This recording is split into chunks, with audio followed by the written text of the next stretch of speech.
Olá pessoal, aqui é Henrique Fernandes falando, mais um episódio do podcast da Acessível Comunicação em parceria com a DLG Media. E hoje a gente está aqui com um velho amigo aí, né, Matheus Camargo, que é diretor da Lumave Luminares. Seja bem-vindo, Matheus. Valeu, Henrique, obrigado pelo convite, satisfação estar participando aqui. E a gente fez as contas meio por cima semana passada, né? Tá fazendo aí na minha cabeça uns 13, 14 anos já, né? Que a gente se conhece. Até mais, né? Até mais. O Wireless tem quantos anos? O Wireless começou oficialmente em 2010, né? Então desde 15 2010, anos por aí. 15 anos. Que legal, que legal. Bastante história, vai ter bastante história hoje aqui. Né? Com certeza. Conta um pouco, vamos começar de lá de trás, né? Aí um pouco da tua história, da história da Lumave, e depois a gente entra nos outros assuntos. Né? Legal. Bom, a Lumave é uma indústria, né? Ela foi fundada em 1992, meus pais fundaram ela. Então, o nome já é familiar, Luminares, Matheus e Vitor, né? Eles começaram lá atrás, meu pai tinha tido uma pequena experiência com metalúrgica, viu a oportunidade na iluminação, né? E aí ele iniciou a Lumave junto com a minha mãe, venderam tudo que eles tinham na época para montar a indústria, então foi realmente do zero o processo. E, enfim, ele tem bastante história, mas assim, os 4, 5 primeiros anos ele mais viveu de outras coisas do que da empresa. Então já chegou a fabricar touro mecânico, vendeu touro mecânico pro Silvio Santos. Então, é uma história bem rica, assim, do início da Lumave, né, bem criativa e bem empreendedora, que foi moldando o meu crescimento, moldando do meu irmão. Então, oficialmente, eu entro para a empresa em 2004, com 17 anos, só que desde o início a gente sempre teve presente, porque a gente era pequeno, então minha mãe fazia as notas fiscais, era datilografia, né? Era na máquina de digitação, né? E às vezes o caminhão ia ser carregado à noite, então ficava eu e o Vitor deitado no chão mesmo, né? No escritório, enquanto ela ia fazendo isso daí para depois ir embora. Então, do princípio da empresa até hoje, a gente sempre esteve presente, né? Quando era mais criança, só acompanhando. Períodos de férias, às vezes a gente ia para a empresa, ajudava na montagem, às vezes meu pai levava alguma coisa da indústria para casa para a gente fazer, até para ocupar a mente, né? Não ficar só fazendo bagunça enquanto tá parado, né? Enfim, então em 2004 eu começo oficialmente a trabalhar. Nesse primeiro momento, meu pai ele fez comigo e meu irmão a mesma coisa, né? Colocou a gente girar a empresa em todos os setores. Entender, né? Para entender, exatamente. Na cabeça dele era isso, você tem que saber, o dono tem que saber tudo, né? E também era para poder escolher o que se adaptava mais, o que gostava. Então, no primeiro momento, eu passei por todos os setores, comecei a gostar mais da parte de vendas e escritório. No primeiro momento, eu ajudei mais no administrativo, um pouco de faturamento, nota fiscal, essas coisas. Só que com o tempo acabou natural indo para vendas mesmo. Então, fiquei atuando como vendedor direto, enfim, clientes do Brasil inteiro, depois coordenando os representantes comerciais. Fiquei por 10 anos na empresa. Quando foi em 2014, decidi sair, quis montar um negócio meu, montei a Academia de Artes Marciais, né, que chegou, a gente trabalhou junto, né, a Tino Nogueira. E aí eu fiquei 4 anos com essa academia. Nesses 4 anos, 3 eu fiquei fora da Lumave, foi 14, 15... de 14 para 15, 15, 16, 16 para 17, meados de 17, meu pai pediu para eu retornar para a indústria. Aí eu fiquei 1 ano entre Lumave Indústria, a academia de luta, os atletas de MMA que eu inventei na época, né, que eu tinha, e o Wireless, futebol americano. Nesse meio tempo também fui pai, né?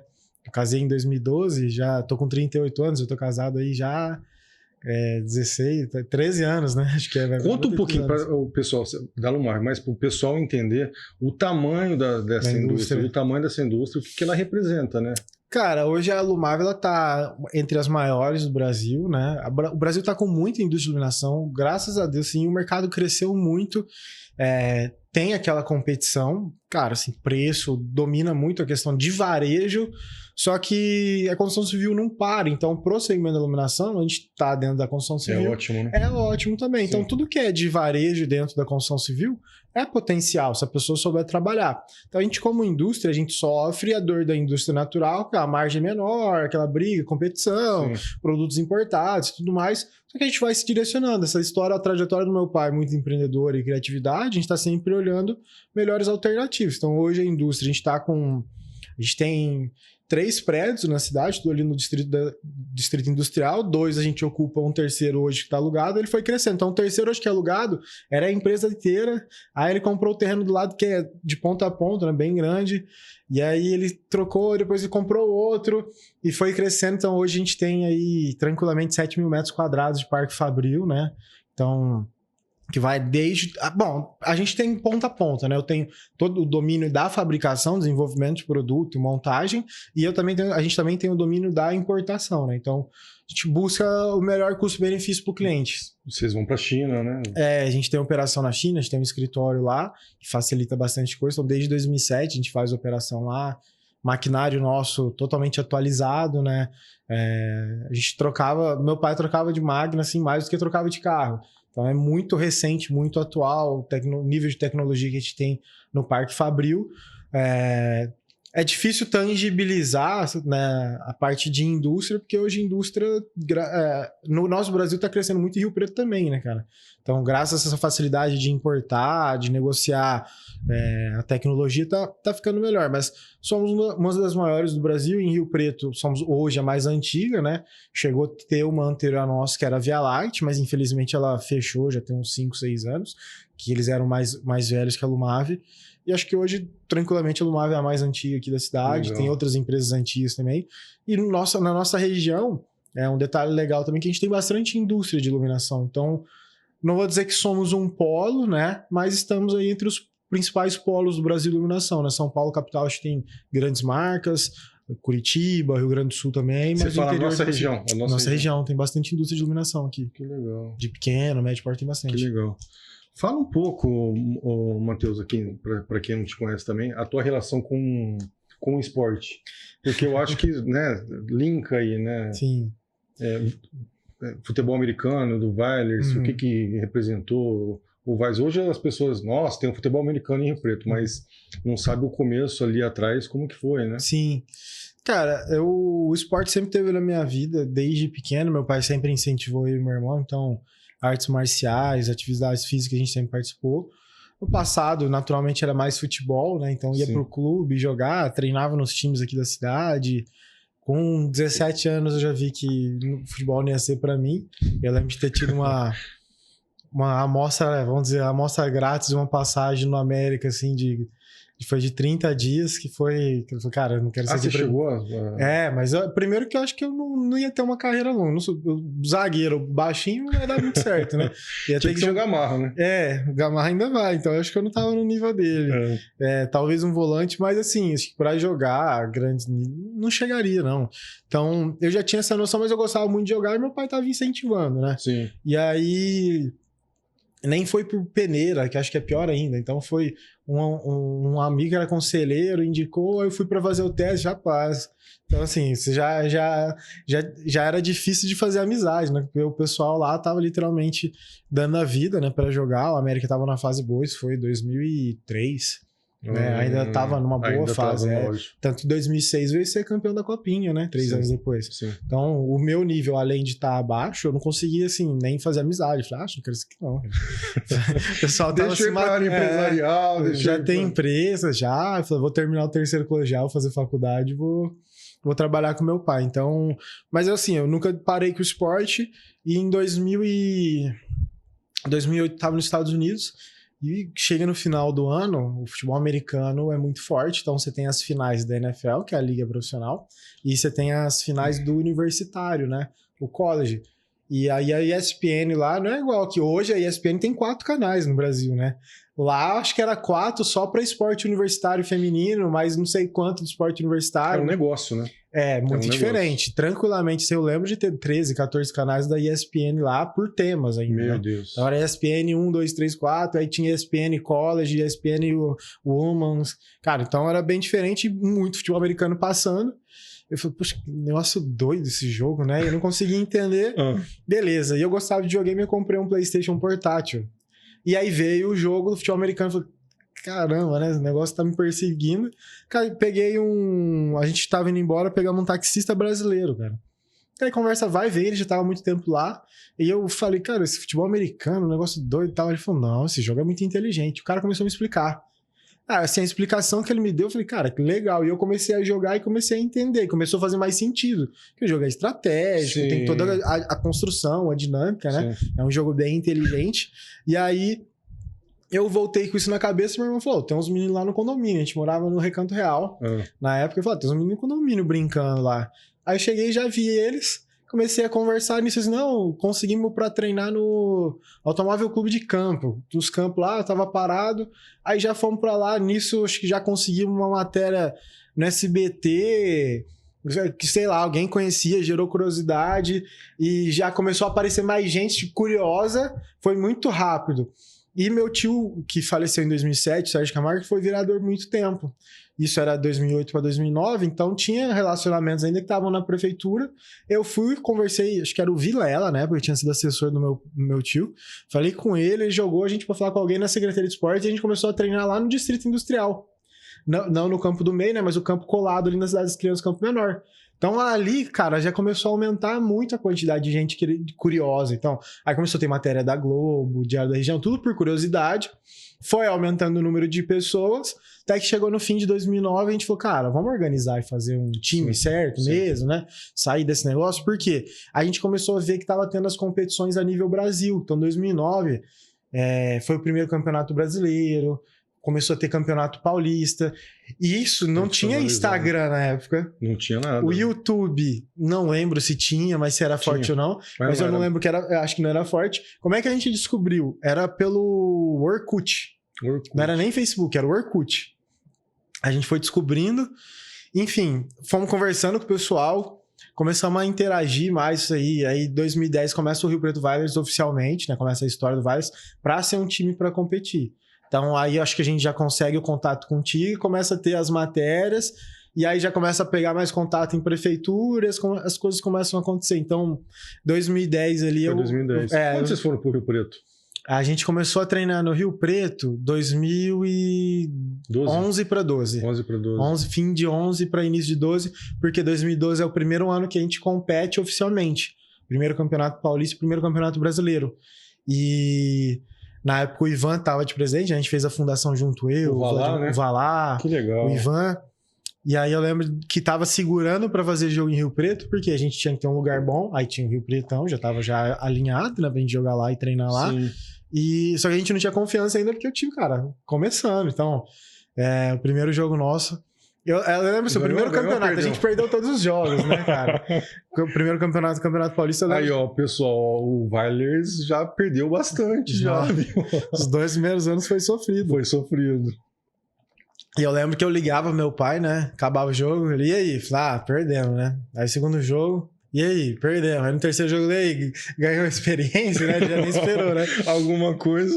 Mas foi uma jornada legal. Então, de 2010 a 2013, eu fiquei mais como jogador e treinador, né? Essa era a minha função. Só que eu fazia a parte de diretoria de marketing, mídias sociais e algumas outras coisas. Então, pintura de campo, organização de estrutura de jogo, ficava bastante coisa comigo. Aí acabou que eu casei em 2012, aí em 2014 quis montar academia, então em 2014 eu fiquei de fevereiro a dezembro mais afastado do esporte como um todo, porque além da academia eu virei pai no final de 2014, né? Então quis ficar mais afastado. Quando eu volto em 2015, aí eu já não tava com pique nem para ser jogador, nem para ser treinador. Fiquei ajudando até o final do Paulista de 2015. E o Valá tava como presidente, o Ivan tinha saído, o Valá tava como presidente, aí ele falou, cara, tô indo pra Itália com a família, alguém precisa assumir. Eu falei, não, eu quero, só que eu quero fazer diferente. Aí a gente fez algumas mudanças, o Vilers tinha um CNPJ de clube empresa, encerrou, e aí a gente começou num formato, que aí como eu tava de presidente, que era o que eu entendia, que é o associação sem fins lucrativos, né? Sim. Focando, na época a gente tava olhando muito para as leis de incentivos.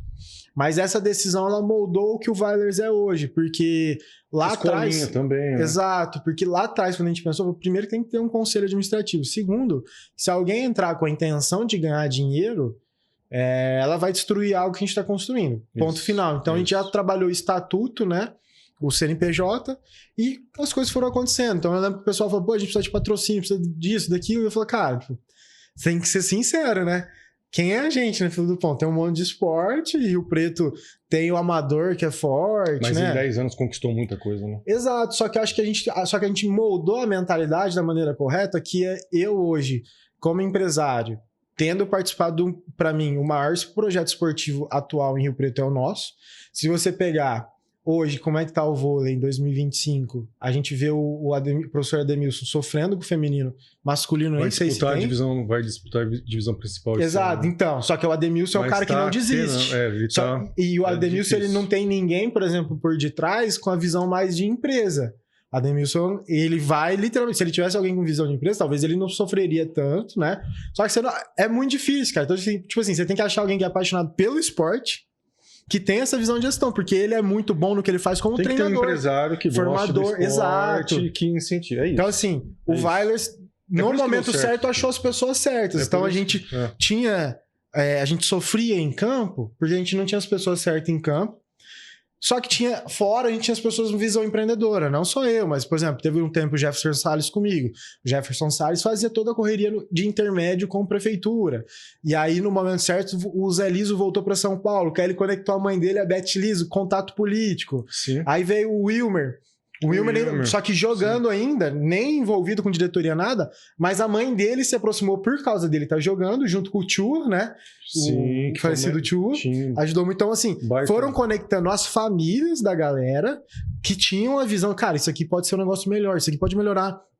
E as mães no sentido de, tipo, pô, vamos brigar por uma estrutura melhor pros filhos, já que é um esporte amador, né? Então, foi crescendo nisso. Mas envolvia muita gente, né? Envolve muita gente porque o esporte demanda muita gente. Umas 100 pessoas? Mais de 100 pessoas, né? Pra um jogo, se você for com 30 pessoas, é o mínimo da regra. De jogador, fora CT. Então, hoje em dia, quando a gente viaja pra fora, a gente viaja com 35 jogadores apenas, porque a comissão técnica nossa já demanda 6, 7 pessoas, fora fisioterapeuta que vai nos jogos.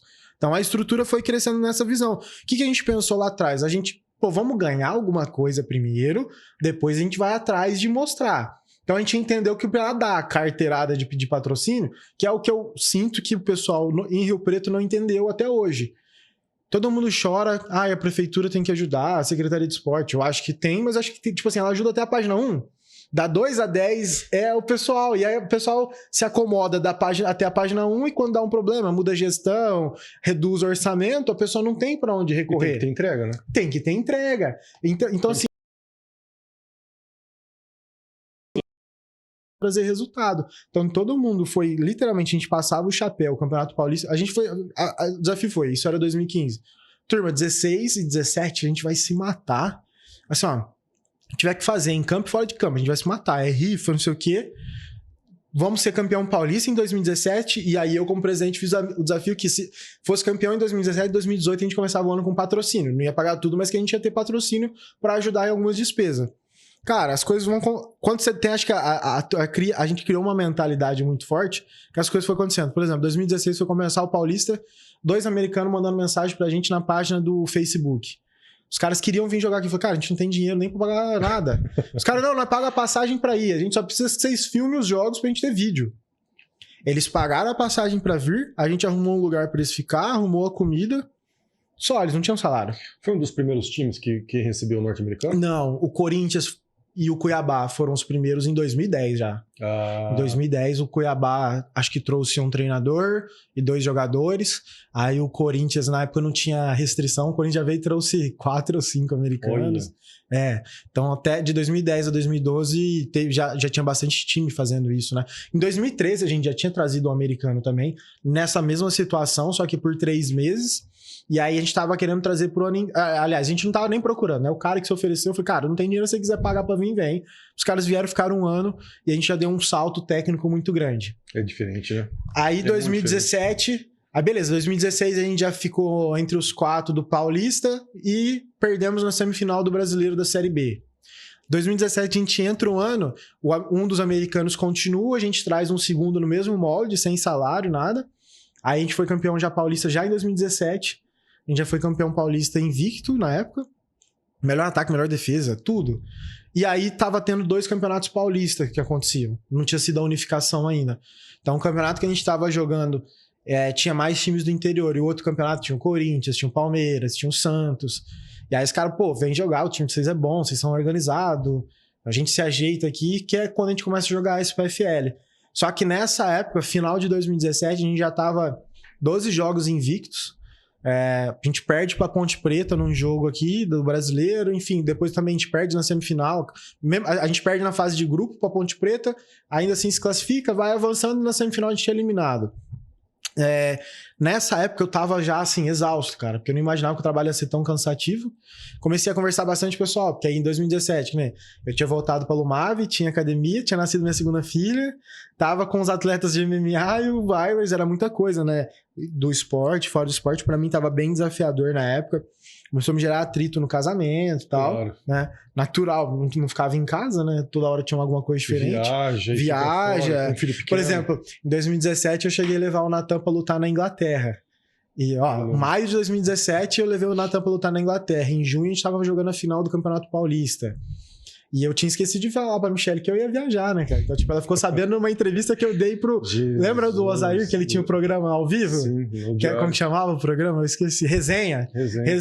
Participou falando do Resenha, a Michelle falou, tô saindo pra Inglaterra semana que vem, e eu tô sabendo agora pela entrevista. Então, assim, foi me gerando muito problema, né, cara? Michelle. Foi me gerando muito transtorno isso daí. E aí eu falei, precisava tomar uma decisão. E eu tava, acho que vou sair do Virus. E aí eu conversei com o pessoal, cara, se sair vai dar uma desandada, você tá no ritmo de puxar. Eu falei, tá, mas não pode ser só eu. Aí a gente começou a usar mais as mães, principalmente a Beth e a Vânia, no quesito inteligência. Né? Até esse momento, elas estavam muito no suporte, no apoio. Sim. Só que depois elas começaram a querer fazer a parada crescer. Cara, vamos fazer isso, vamos falar com fulano, vamos falar com ciclano. E elas duas foram as que trouxeram, acho que ajudaram a refinar a visão. Porque elas falaram, a gente precisava começar a olhar a questão de projeto social e tal. Eu falei, não, mano, tá dando conta nem de atleta, gente. Como é que vai olhar projeto social? Vai. Por fim, a gente entendeu que o nosso time já era um projeto social, só que não para criança. Que era para jovens e até adulto. Porque a maior parte do pessoal que tava lá tem uma teoria que é a teoria das tribos. As pessoas que estão envolvidas com uma religião, elas estão buscando uma tribo também, um tipo de aceitação. Empresa, quando tem a cultura muito forte. Por quê? Porque ela criou um sentimento tribalista. Né? Então, querendo ou não, o futebol americano tinha isso. Claro, tinha gente dentro do futebol americano que quase não entrava em campo, mas o cara tava lá, o orgulho dele era pôr no Instagram Virus, foto do Virus. Então, a gente criou esse sentimento de tribo, pertencimento. A palavra que eu tava buscando era pertencimento. A gente criou muito esse... Pertencer a algo. A pessoa precisa se sentir pertencente a algo. Porque se a pessoa não se sente pertencente dentro da sociedade em algum tipo de nível, cara, ela passa a entrar em depressão e etc, né? Então, se isola, né? Se isola, exato. Então, a gente conseguiu criar esse senso de tribo, esse senso de pertencimento e resgatar as pessoas através disso. Então, o esporte ajuda muito, né, ao resgate às vidas. E a gente começou a entender isso. A doutora Beth e a Vânia veio falando muito em cima disso também, né? A importância, vocês precisam fazer, precisa fazer isso, precisa olhar. E a gente começou a olhar para dentro e falou, cara... Tem o fulano, que a história dele era assim, tem o ciclano, alguns eu posso falar, outros não. Por exemplo, o Michael, ele fala abertamente, né? Já teve matéria dele de capa do Diário da Região, que era o dando um punch na depressão, o quanto o esporte ajudou ele passar a barreira da depressão, Sim. da ansiedade, estresse, crise de ansiedade que ele tinha. E aí ele buscou formação, então hoje é um cara que não sai do esporte, que o esporte ajuda, mas dentro do time ele é aquele cara que tá ajudando outros que estavam na situação, sabe? Sim. Então começou a virar um ciclo bem positivo. Um dá a mão um pro outro ali. Isso. Vai, né? Então eu falei, legal, é uma visão interessante, mas ainda assim a gente não consegue. E aí a gente lembrou de uma situação, quando a gente tava os 10, 12 jogos invicto em 2017, a gente perdeu pra Ponte Preta aqui, a gente perdeu porque o time começou a brigar dentro de campo. E o time começou a brigar por ego. Por ego, nosso time tava arrogante, tava ganhando os jogos, tava arrogante. Numa jogada lá do Salles, ele forçou uma jogada à toa, que não precisava, quis dar mais uma trombada, perdeu a bola, os caras recuperaram. Pronto. E acabou o jogo ali, né? Enfim. E aí eu lembro que o Jalen, que era o americano que já tava no segundo ano com a gente, ele falou, cara... esse foi um jogo emblemático. Eu precisei sair, porque a Michelle tava me ligando, brigando, porque eu tinha esquecido de comprar coisas pras crianças. Eu tive que sair no meio do jogo. O Jalen, antes de eu sair, me cutucou. Cara, pelo amor de Deus, não dá mais, preciso de um treinador, não tem como, tá impossível, eu não consigo ser jogador e treinador, a gente não vai sair desse patamar e tal. Aí quando a gente começou essas conversas mais, tipo, sei lá, alguns meses depois desse jogo, a gente falou, pô, Jalen lá atrás, antes de acabar o campeonato, contou isso, acho que a gente precisa de um treinador, chegou da hora. Aí a doutora, é isso mesmo, vocês precisam de um treinador, e não é mais pra ser treinador igual é aqui, não, que é entre vocês. A gente precisa de um treinador profissional. Aí, cara, tem um treinador profissional no Brasil. Foi aí que veio o Alexandre? Foi aí que entrou o Alexandre. Até então, a gente sabia de um treinador profissional que estava na Portuguesa. A apresentação dele foi na academia, não foi? Foi, na Tinogueira, a gente fez um eventinho lá. Eu lembro disso. Foi 2018, né? 2018. Foi 2018, porque a gente começou esse trabalho em 2017. Eu lembro que eu tava indo pra China, numa feira lá com meu pai, em fim de outubro, início de novembro, já em contato com o Alexandre.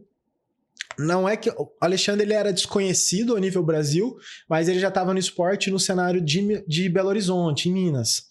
No time mais antigo que tinha em Minas Gerais, que era o América Locomotive. E ele tinha criado uma escolinha lá, ele tinha um projeto. Só que ele tinha ficado tão apaixonado assim nesse negócio de ser treinador, que ele abriu mão do trabalho. Acho que ele trabalhava na Fiat. Olha. Não, a formação dele era de negócios internacionais, a esposa é arquiteta. Ela abraçou o sonho, eles literalmente venderam o que eles tinham, pagaram para ficar 1 ano nos Estados Unidos, para ele fazer intercâmbio lá como assistente, sem, tipo assim, auxiliar, ele não ganhava nada, ele só pagava para estar lá, né? E para aprender, ficou na universidade lá, pegou uma temporada inteira, foi aprendendo tudo. Então, na reta final, quando ele queria voltar no Brasil para virar um treinador profissional, a gente estava buscando um treinador. Deu tudo certo. Deu tudo certo, porque pegou pegou um time underdog com um treinador underdog, né? A gente já começou 2018 com uma outra visão. Cara, foi absurdo o que aconteceu. A gente tinha 32 jogadores no elenco. Quando ele chegou, ele falou, tá, mas cadê o restante? Falou, mas vocês são loucos, vocês jogam assim, né? Porque ele tava acostumado no Belo Horizonte, 50, 70, 80 pessoas, independente se era bom ou ruim, ele estava acostumado com muita gente. Hoje eu falo com o Xandão, Alexandre, é a nossa realidade, a gente já viajou o jogo pra jogar com 25, a regra permite 30, os caras sabiam, eu ia dar WO, nós viajava com 25, então a gente aprendeu a jogar assim, aí ele falou, é o que tem, vamos fazer, e a gente já começa a primeira temporada sendo vice-campeão paulista da SPFL, né, então a gente veio de um título paulista de um outro, que era a primeira divisão, não tinha primeira e segunda divisão na época, eram 2 torneios separados, um que tava com mais times do interior, outro com mais time da capital. E aí a gente ganhou a FEFASP em 2017, entramos para a SPFL em 2018 e aí 2019 fez a unificação total, acabou, né, misturou e virou primeira divisão, segunda divisão, aí organizou o estado de São Paulo, acho que é o único estado assim que tem... É o estado que tem mais times no Brasil, né? Tem mais de 30 times no Brasil. No estado de São Paulo tem mais de 30 times. Enfim, aí depois o resto foi essa ascensão que a gente teve, mas tudo teve um trabalho de mentalidade. Aí eu acho que voltando que nem no vôlei do caso da Nilson, ele é muito bom dentro de campo, igual é o Alexandre. O Alexandre conseguiria fazer algumas coisas fora se ele estivesse na situação da Nilson, mas não construiria o Vale do jeito que ele é, porque foi um trabalho que não é nem em 4 mãos, foi em muitas mãos, né? Muita gente trabalhando. Gente envolvida, né? E a gente sempre... Tem gente que gosta, né? Muita gente que gosta. Que desse certo. E a gente sempre falou, cara, é igual a empresa, tem que dar resultado dentro de campo e fora de campo. Então a gente sempre trabalhou nisso, né? E uma coisa, que aí eu entrei perguntando de esporte pelo seguinte... esporte e empresa, porque hoje em dia eu te acompanho ali nos teus stories, no teu dia a dia, você vai lá e você pratica atividade física e tal, você acha que o esporte precisa, o empresário, uma dica assim para o empresário também, você é empresário, o seu irmão, o seu pai, você acha que é necessário, ajuda mesmo no dia a dia do empresário? Assim, tem alguma atividade física? Cara, é estudo, né? A questão da atividade física, ela aumenta o nosso equilíbrio hormonal, físico, redução de estresse e ansiedade. Então, é literalmente um momento de terapia para mim. Enquanto eu era dono, que eu fui sozinho na Tinogueira, imagina, eu tinha a academia inteira à disposição, eu tive depressão, eu engordei 20 quilos na época. Cheguei a bater 20 quilos de sobrepeso e não treinava e tal. Ainda assim consegui ter um resultado, mas era muito esforço, né? Então era muito cansativo, muito desgastante. Acho que a hora que você inclui a rotina da atividade física, a alimentação, você passa a ter alta performance com o seu corpo. Naturalmente vai refletir dentro da empresa. Uma pessoa que não tem disposição... Na tua vida, né? Não só na empresa, né? Em tudo. Se você não tem disposição física, você vai chegar na empresa, cara, você vai ficar cansado. E aí, às vezes, você cansa a mente, teu corpo já tá cansado, mais fácil de você estressar, tomar uma decisão ruim, né? Principalmente de cabeça quente, assim. Então, o esporte ele é muito importante de modo geral. Acho que na construção de caráter, quando a gente é criança, adolescente, né? Mas depois na manutenção do caráter e essa busca da alta performance. Eu gosto muito. Então, faz parte do meu dia a dia. Acho que é mais fácil eu deixar de comer alguma coisa, ficar um período em jejum do que faltar do treino na academia, cara. Olha só. Vamos falar agora de franquia. Uhum. Deu tão certo a Lumave enquanto indústria, enquanto empresa, e aí vocês decidiram franquear. Uhum. Conta um pouquinho sobre isso, como é que foi e como é que tá agora, né? Acho que a transição da Lumave, ela foi se passando em ciclos que o mercado foi trazendo. Então, lá atrás, quando meu pai começou em 92, era um ciclo, era algo mais rústico, mais bruto, e era bem segmentado, linha industrial, comercial e linha residencial. Então tinha um pouquinho de fabricante em cada cenário, vamos dizer assim, né? E algumas empresas internacionais mais da Europa vindo para o Brasil, não tinha ainda China. Então isso em 92. Aí foi evoluindo. Então, como é que meu pai foi ampliando o conhecimento e o leque dele? Pô, a Itália é o berço da iluminação, então ele começou a visitar a Feira de Milão, depois Feira de Hannover na Alemanha para ver parte mais tecnológica. E ele foi ampliando o leque. Na época era muito difícil de se importar, a questão financeira e tal. O que ele fazia? Ele ia, pegava um monte de catálogo, uma mala de catálogo, voltava e ia vendo. Putz, isso aqui dá para fabricar, isso aqui dá. Achava os fornecedores, lá e fazia aqui. Pegava as ideias e trazia. É o que o chinês faz, né? O chinês vai na Europa, principalmente na Feira de Milão, pega as ideias, é fatal. O que lançou em Milão no ano, no fim do ano já tá na feira da China já também. É assim, entendeu? Então, eles são muito rápidos. E agora, naturalmente, eles também... Mas e a qualidade? É bom, cara. Chinês... Tá bom? Não, chinês... Não tem mais aquele negócio, é chinês, é Xing Ling. Quem estraga a China é o brasileiro, cara. É o brasileiro. É o brasileiro, né? É a nossa cultura, porque a gente quer pagar mais barato. Lá tem coisa boa, tem coisa excelente que não dá nem pra chegar no nosso nível. Já teve caso comigo de não ser... Não que eu não fui atendido, mas tipo assim, a hora que eu falei que era Brasil, ele falou, Brasil não, a gente não atende o mercado Brasil. Ou assim... Né? Eu já fiquei meio puto ali. Enfim, a hora que ele me passou o preço, eu entendi porque que ele não atende o mercado brasileiro. O nível de qualidade é muito alto. Não vai, cara, assim, não vai vender. Né? O varejista não compra. Então, o problema é o nosso mercado. Aí é até um outro papo pra gente falar, que é a educação do mercado, que é o motivador da franquia no cenário quando a gente chega na franquia. Então, a gente foi desenvolvendo no varejo, construindo linha, nome, marca. Só que a gente sempre vendia pro lojista ou distribuidor, né? E esses dois que atendiam o restante. Até meados ali entre 2007 e 2010, era assim. E ali começou a ter uma das primeiras e mais fortes transições que foram. As grandes consultoras começaram a não mais querer comprar de lojista e distribuidor. Então, às vezes a gente recebia ligação de consultora e falava, não, consultora eu não atendo. Você tá em qual cidade? Tô em Americana. Ó, Americana eu tenho a Meta e a outra loja aqui. O cara vai lá e compra lá, entendeu? Aí chamou e falou, tá bom, se você não vender, teu concorrente tá vendendo. Aí você vai, ixi, e agora, né? Vai ficando. Aí às vezes você fazia uma venda e ligava o cara, pô, tu fez a venda e não sei o quê. Até que virou algo normal do mercado, porque as grandes consultoras têm, tipo assim, eles têm volume, eles têm constância de compra, então eles começaram a atravessar o varejista. E o varejista entendeu isso e focou no consumidor. Beleza, foi tendo uma transição. Depois, na sequência, já começou as grandes redes. Supermercado, posto de gasolina... redes de shopping, essas coisas, também já querer comprar direto. Então, foi tendo mudanças relevantes dentro do segmento. Aí chega o LED, aí o LED já começa outra mudança, que era mudança de tecnologia. Uma lâmpada de LED lá no passado já chegou a custar 90 e tantos reais, né, de alta potência. Hoje, cara, tem lâmpada que às vezes o importador tá trazendo por 2 e tá vendendo a 3,50 no varejista, cara. Que doideira. Então, assim, a margem é muito baixa. O mercado, de novo, foi se mudando muito, né? O produto foi ficando mais barato, a tecnologia foi se tornando mais acessível também, naturalmente, e foi tendo essas transições. Eu estava na academia, quando eu volto para a Lumave em 2017, o mercado tinha dado mais uma estirada nesses 3 anos que eu fiquei, e a gente começou a buscar curso, era mais limitado, você não conseguia ver tanto curso de iluminação, curso técnico, ficava muito nas mãos das multinacionais, tipo a Osram, a Philips, ficava muito na mão deles. Ainda que você era fabricante, você conseguia fazer os cursos deles, mas era difícil, porque tinha que dar quórum, aí era em São Paulo, às vezes não dava em São Paulo, eles jogavam pro Rio, aí jogavam pro Rio Grande do Sul. Então não era tão acessível, né, o conhecimento de iluminação. Ainda assim, você via que o mercado continuava a desenvolver, você ia para a feira, você via que estava bem segmentado, né? O que é decorativo, o que não é, enfim. Chega a pandemia. Então, quando chega a pandemia, a gente começou a olhar para dentro e falou, pô, a gente precisa dar uma movimentada, porque pro varejo tá cada vez mais competitivo. Quando começou o LED, começou a dar o boom.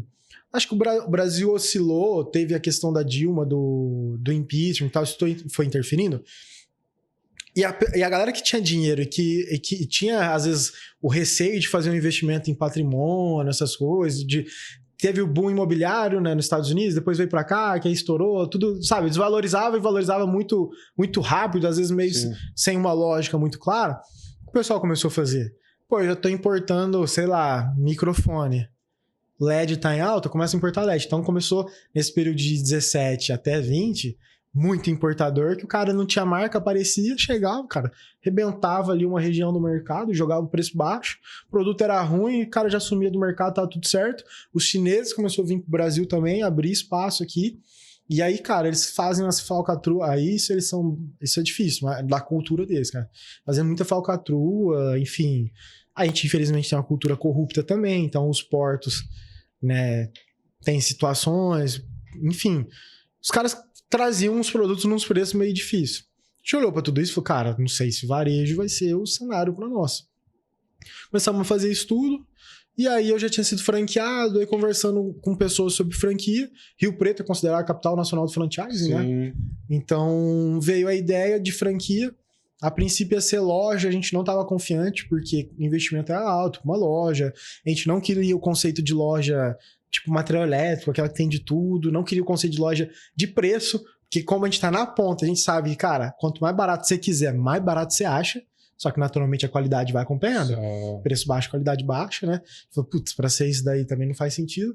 Até conversando com um especialista de mercado, ele falou, cara, vocês têm que ir para segmento de micro franquia. Que você vai pegar, cara, tá fácil, não sei o que, tá óbvio, bicho. Você pega o arquiteto, o engenheiro, não sei o que. Cara, coisa de 10 minutos, assim. Ele não tinha nem pago a consultoria dele ainda. Ele ia me vender a consultoria, ele já me vendeu o projeto já.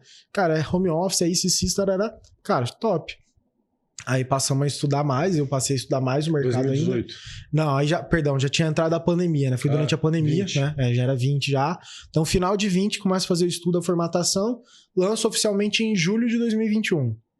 Aí começou, então, de lá pra cá já são 97 micro franqueados. 97. É. E aí agora eu dei uma segurada na expansão, quero ajustar a operação, né? Porque assim... Tem no Brasil todo? Não. Então, esse é um dos empecilhos, né? O modelo nosso tem muita restrição logística, porque o franqueado nosso, ele não compra produto. Ele é como se ele oferecesse o serviço para a pessoa no sentido de projeto luminotécnico, atendimento, consultoria de iluminação, só que o faturamento sai da indústria para o consumidor.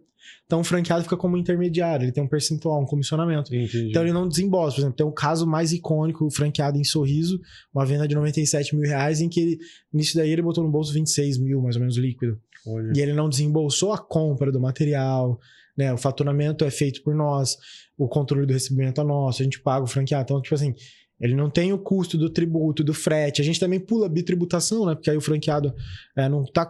Se eu vendo franqueado e tem tributo, aí ele tem que vender, tem tributo, né? Então você vai acumulando tributos, né? A nossa lei é um pouco maluca, né? Diferente, tipo, não tá só na ponta, né? Ela tá em todas as fases da transição, das transações. Então, a gente foi olhando tudo isso aí, deu muito certo. É um modelo que é enxuto, desafiador, porque o franqueado tem que aprender de vendas, tem que aprender de iluminação, e é onde começa vamos dizer, uma fase nova do mercado, não por causa das franquias, mas foi o que a gente conseguiu acompanhar e por isso que tá dando certo, que é a educação. Por quê? No passado, como eu falei, era muito difícil a formação dos cursos. O que aconteceu? Esses caras começaram a ter equipe online. Pandemia, não tinha nada a fazer. Que os caras que eram os grandes projetistas e tudo mais. Falou, pô, preciso fazer alguma coisa. O pessoal começou a fazer os cursos de iluminação. E aí, eu até brinco, né? A primeira leva que fez em 2021 já estava vendendo curso em 2022. Então, aí começou a esparramar mais. Mas até hoje o mercado ainda sofre com umas coisas simples, que é por isso que acho que o varejo de construção civil joga para baixo, e é por isso que a franquia tem dado certo. Você chega num vendedor balconista, ele não sabe te especificar a iluminação. Porque às vezes o balconista, na grande parte das lojas de material elétrico, material de construção, ele tem que vender de tudo. Então ele não é especializado em nada. O que aconteceu nesse período? As lojas especializadas em iluminação começaram a estourar. Porque se você vai na loja de material elétrico, o cara vende tudo. Lá você vai comprar preço. Mas melhorou a qualidade de vida, melhorou, o brasileiro tá ganhando mais para poder comprar uma coisa melhor? Você acha que é isso ou é uma outra? O que você acha que impulsionou essa... Não, o que impulsionou isso daí foi a identificação da oportunidade. As primeiras lojas especialistas de iluminação tinha as pessoas que gostavam, mas o grande boom de começar a ter loja só de iluminação veio muito de lojista que tinha material elétrico, material de construção, que via que a margem da iluminação poderia destoar dos produtos como fio, tijolo, essas coisas que é mais commodity. Só que você tem que segmentar, você tem que mudar o estilo de atendimento. Não pode pegar o cara que não sabe nada de iluminação para vender iluminação. Sim. Você tem que treinar, você tem que acrescentar valor. Como é que você acrescenta valor? Tem que ter um cara que é um arquiteto que ou entende de projeto, ou para fazer o projeto, ou para ler o projeto do arquiteto. Então, os arquitetos no passado sofriam muito mais com isso, hoje não. Então, acho que o mercado de iluminação específico foi evoluindo. E aí a pandemia acelerou isso. Entendi. Porque aí digitalizou esse processo da transferência de conhecimento. Então, hoje, franqueado nosso tem equipe de consultoria lá para a parte de vendas, tem treinamento de vendas, treinamento de iluminação. A gente consegue ajudar bastante nisso. E como indústria é algo que a gente busca fazer. Então, os principais parceiros nossos, sempre possível, a gente agenda treinamento, leva equipe, dá treinamento de iluminação, dá treinamento de vendas. Porque aí, se a loja sabe vender melhor... Eu preparo o franqueado e olhando para o varejo, se eu preparo o varejista, ele vai parar de ficar comparando o meu produto com outro de preço baixo. Então, às vezes o cara fala, pô, mas teu plafon é uma realidade hoje. Meu plafonzinho de LED lá, quando o lojista vai comprar de mim... até tem um apartamento, eu acho. Não, e ele nem queima pra você pegar, porque assim, ó, hoje no mercado, se ele durar 6 meses, tem que ficar feliz, infelizmente. Então, é um produto que a gente saiu, né? A gente não trabalha. Eu tenho hoje só para atender construtor e meus franqueados. Por quê? Quando o lojista vai comprar, por exemplo, ele tá vendendo no balcão a 20, às vezes ele vai comprar de mim e o meu tá 19. Aí fala, nossa, mas o teu tá caro. Tá, eu dou 2 anos de garantia e vai funcionar. É outro produto. É outro produto. Para a construtora já faz sentido isso, né? Para o lojista, não. É até engraçado que às vezes tem cliente nosso que ele não... quer margem, né? Ele quer vender.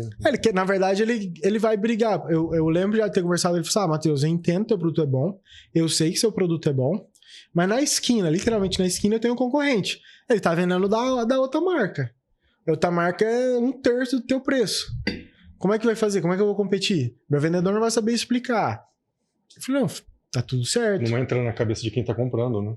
E aí, assim, brasileiro sempre gosta de comprar mais barato, com cultura, não quer entender. Em 2 anos você vai ter que comprar 3, 4 no concorrente. É isso. Né? É isso. Então, a gente falou, tem linhas que não faz mais sentido. Então, a gente hoje vem mapeando as linhas que fazem sentido para nós e trabalhando e buscando abrir mais mercado que não seja varejo, né? Então, essa parte de construtor e tudo mais. A gente já tem uma parceria forte, estou ampliando agora também através dos franqueados. Bacana. E você ter sido um franqueado te ensinou, te deu assim, uma experiência, uma expertise para depois você chegar e falar assim, aqui eu vou por aqui, por esse caminho, não por esse. Te possibilitou isso? Sim. Quando eu deixei de ser franqueado, eu jamais tinha pensado em abrir uma franquia. Mas ele me ajudou muito porque tem uma frase, acho que é o Steve Jobs, que fala que é mais importante saber o que fazer, saber o que não fazer. Então eu aprendi muito o que não fazer, cara. Como não tratar o franqueado. Desse lado aqui. Como não tratar o franqueado. Eu amo ter sido franqueado, a rede, né? O Minotauro, eu gosto muito deles. Mas eles não foram os caras que formataram. Eles entraram quando a bucha já estava grande. Eles cederam a marca para um cara formatar. O cara foi maldoso. Quando eles perceberam, já era tarde. Eles foram contratar uma equipe de consultoria. Os caras já quiseram entrar na operação. E aí eles ferraram ainda mais a operação. Quando os 2 irmãos quiseram assumir a operação, já tinha muito problema, assim. Ixi. Eles estavam presentes, mas muito mais como... Garoto propaganda? Ou não? É que eles estavam lutando ainda. Então, eles não tinham a cabeça, acho que, de empresário ali naquele momento, sabe? De processo. Então, como se eles tivessem que contratar a equipe. Só que eles já decidiram contratar pessoas que supostamente eram muito boas. E os caras, os primeiros, o cara não tinha... enfim, o cara fez muita coisa errada. O segundo já entrou já querendo fechar as unidades. Então, foi um problema. Eu aprendi realmente o que não fazer, mas também entendi o que fazer. em relação a processo, a manual, replicação de manuais e tudo mais, né? Então eu fui me desenvolvendo nisso daí e passei a estudar. Como eu fui entendendo a importância de estudar, aí acabou que me ajudou a ter essa percepção. Então, saber o que não fazer e estudar o mercado, estudar o modelo de negócio específico que eu quero estar. Joia. Próximos passos agora para a Lumave, para a franquia, como é que... O esporte também... Ó, no esporte agora eu tô oficialmente aposentado da diretoria, já abri mão, tô mais como conselheiro, me posicionei como conselheiro, né? Então eu continuo auxiliando o Vailers como conselheiro, apoiador, mas já não tem mais como, justamente pela decisão que eu tomei em relação à empresa, né? Não foi... O Vailers está com 15 anos, eu tava há 16 anos e meio no esporte, é mais velho que minha filha mais velha tá com 10 anos, então... Tomei a decisão agora de focar meu tempo dentro da Lumave, na franquia e na indústria. Então, dentro da franquia, agora o objetivo é a gente estar para os próximos 5 anos, né? Entre 350 a 500 unidades, está dentro do escopo nosso de micro franquia, potencialmente lançar um segundo modelo de negócio para atender Norte e Nordeste, porque eu comecei a falar e falei, então não atendo no Brasil por causa de logística. Dentro dessa operação do jeito que ela é hoje, Norte e Nordeste fica inviável em custo e prazo para o consumidor lá, né? Que vai demorar, então quero ter um segundo modelo de negócio focado no Norte e Nordeste. E dentro da indústria, cara, a gente está segmentando o tipo de produto para atender o lojista de iluminação, não mais material elétrico, material de construção. Vou atender, mas não vai ser mais a minha prioridade por causa de preço, né? O estilo de trabalho deles versus o preço é algo que está ficando compatível. Então, algumas linhas minhas vão fazer sentido, outras não. E as construtoras, esse é o cenário que a gente tem aí. A gente está agora com uma missão que chama Lumave 10X, que é a gente ampliar faturamento, o número de clientes também em 10 vezes até 2030. Olhar para dentro da empresa. Olhar para dentro total agora. Sim. Quer mandar uma mensagem pro pessoal aí? Deixar primeiro um abraço aí pra galera que acompanha, né, a jornada Lumave, do meu pai, Calbi e Elaine, e dizer que empreendedorismo é isso aí, cara, não tem segredo, é trabalhar, seja no esporte, né, a gente falou bastante do esporte aqui, ou na empresa, tem que botar na cabeça e fazer. Legal, obrigado, Matheus. Fechou, eu que agradeço, Henrique, abraço. Valeu. Obrigado, gente, até a próxima.